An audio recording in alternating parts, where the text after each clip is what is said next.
Thank you so much for those words. Wow. President of the General Assembly, United Nations, UN Deputy Secretary General, Executive Director, UN Women, distinguished ladies and gentlemen. When I was a very young person, I began my career as an actress.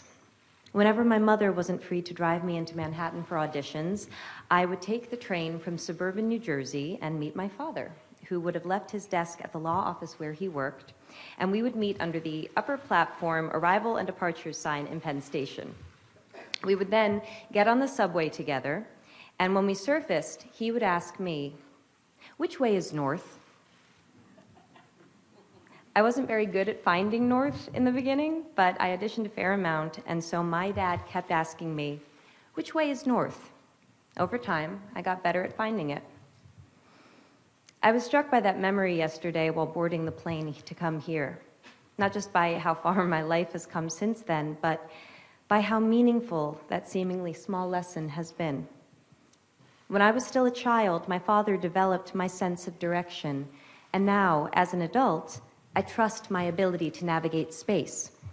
My father helped give me the confidence to guide myself through the world. In late March last year, 2016, I became a parent for the first time. I remember the indescribable and, as I understand it, pretty universal experience of holding my week-old son and feeling my priorities change on a cellular level. I remember I experienced a shift in consciousness that gave me the ability to maintain my love of career and also cherish something else, someone else, so much, much more. Like so many parents, I wondered how I was going to balance my work with my new role as parent. And in that moment, I remember that the statistic for the US's policy on maternity leave flashed in my mind. American women are currently entitled to 12 weeks unpaid leave. American men are entitled to nothing. That information landed differently for me when 1 week after my son's birth, I could barely walk. That information landed differently when I was getting to know a human who was completely dependent on my husband and I for everything, when I was dependent on my husband for most things, and when we were relearning everything we thought we knew about our family and our relationship. It landed differently. Somehow, we and every American parent were expected to be back to normal in under 3 months. Without income? I remember thinking to myself, if the practical reality of pregnancy is another mouth to feed in your home, and America is a country where most people are living paycheck to paycheck, how does 12 weeks unpaid leave economically work? The truth is, for too many people, it doesn't. 1 in 4 American women go back to work 2 weeks after giving birth because they can't afford to take off any more time than that. That's 25% of American women. Equally disturbing, women who can afford to take a full 12 weeks often don't, because it'll mean incurring a motherhood penalty, meaning they will be perceived as less dedicated to their job and will be passed over for promotions and other career advancement. In my own household, my mother had to choose between a career and raising 3 children, a choice that left her unpaid and underappreciated as a homemaker, because there just wasn't support for both paths.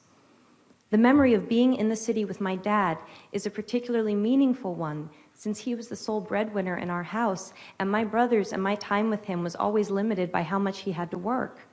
And we were an incredibly privileged family. Our hardships were the stuff of other families' dreams. The deeper into the issue of paid parental leave I go, the clearer I see the connection between persisting barriers to women's full equality and empowerment and the need to redefine and in some cases destigmatize men's roles as caregivers. In other words, thank you.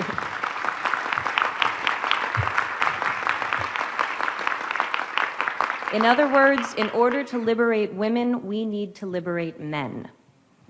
The assumption and common practice that women and girls look after the home and the family is a stubborn and very real stereotype that not only discriminates against women, but limits men's participation and connection within the family and society. These limitations have broad-ranging and significant effects for them and for the children. We know this. So why do we continue to undervalue fathers and overburden mothers? Paid parental leave is not about taking days off work. It's about creating the freedom to define roles, to choose how to invest time, and to establish new, positive cycles of behavior. Companies that have offered paid parental leave for employees have reported improved employee retention, reduced absenteeism and training costs, and boosted productivity and morale. Far from not being able to afford to have paid parental leave, it seems we can't afford not to. In fact, a study in Sweden showed that for every month fathers took paternity leave, the mother's income increased by 6.7%. That's 6.7% more economic freedom for the whole family. Data from the International Men and Gender Equality Survey shows that most fathers report that they would work less if it meant that they could spend more time with their children. And picking up on the thread that the Prime Minister mentioned, I'd like to ask, how many of us here today saw our dads enough growing up? How many of you dads here see your kids enough now? We need to help each other if we are going to grow.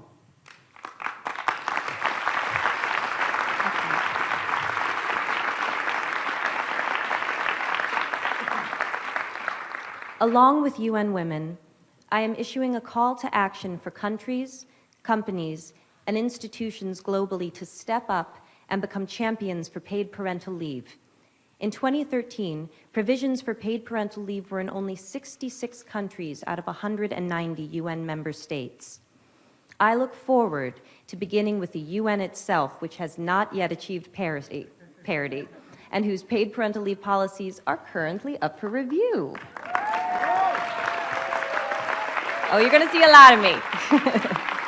Let us lead by example in creating a world in which women and men are not economically punished for wanting to be parents. I don't mean to imply that you need to have children to care about and benefit from this issue. Whether or not you have or want kids, you will benefit by living in a more evolved world with policies not based on gender. We all benefit from living in a more compassionate time where our needs do not make us weak. They make us fully human. Maternity leave or any workplace policy based on gender can, at this moment in history, only ever be a gilded cage. Though it was created to make life easier for women, we now know it creates a perception of women as being inconvenient to the workplace. We now know it chains men to an emotionally limited path, and it cannot, by definition, serve the reality of a world in which there is more than one type of family. Because in the modern world, some families have two daddies. How exactly does maternity leave serve them?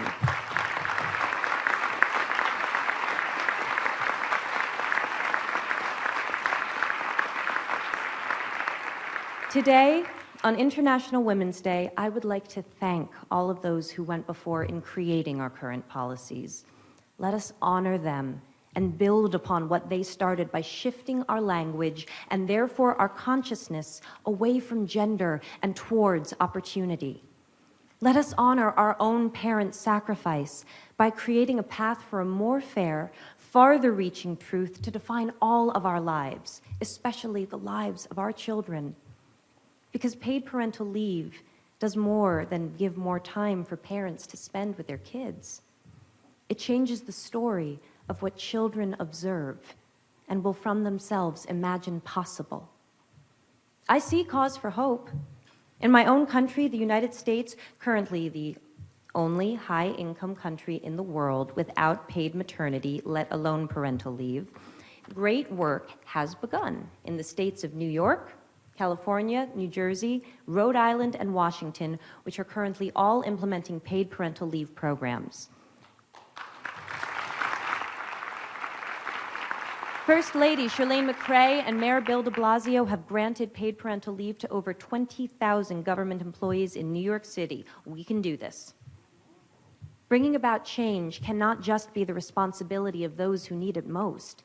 We must have the support of those in the highest levels of power if we are ever to achieve parity.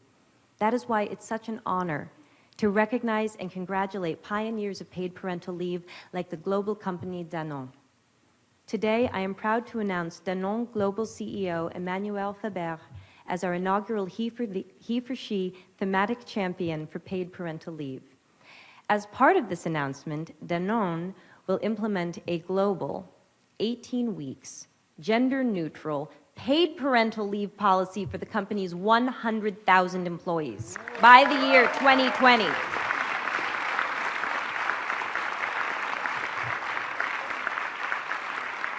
Monsieur Faber, when Ambassador Emma Watson delivered her now iconic He for She speech and stated that if we live in a world where men occupy a majority of positions of power, we need men to believe in the necessity of change, I believe she was speaking about visionaries like you.